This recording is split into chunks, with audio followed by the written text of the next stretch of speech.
In this section, there's just one last very quick command around Docker Compose that I want you to be aware of.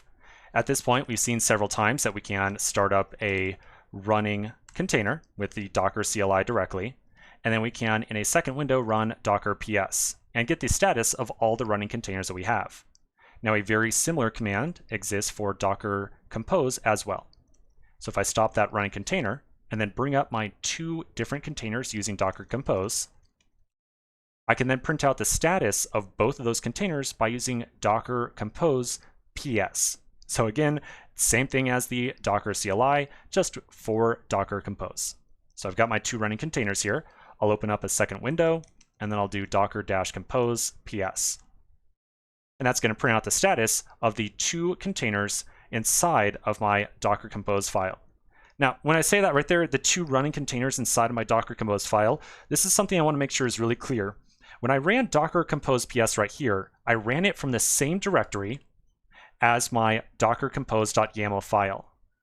When you run Docker PS, it's going to specifically look for a Docker Compose file inside of your current directory.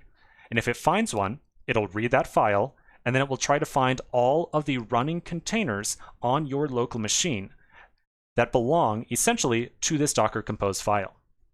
If you try running the Docker Compose PS command from any other directory, you're going to get an error message that says, hey, I know you want to get the status of containers, but which containers? Docker Compose is not going to just kind of magically figure out which containers you're talking about. It needs that Docker Compose YAML file as kind of a reference to understand which specific containers it's proposed to get the status of. So as a very quick example, I encourage you to go up one directory. So now inside this folder, I do not have a Docker Compose file. And so inside of here, if I run Docker Compose PS, I'm going to get an error message that says, hey, sorry, but I have no idea what containers you're talking about. So just remember, with a lot of these Docker Compose commands, you need to run the commands from the appropriate directory. All right, so that is pretty much it on Docker Compose right now. So let's take another quick break, and we'll continue in the next section.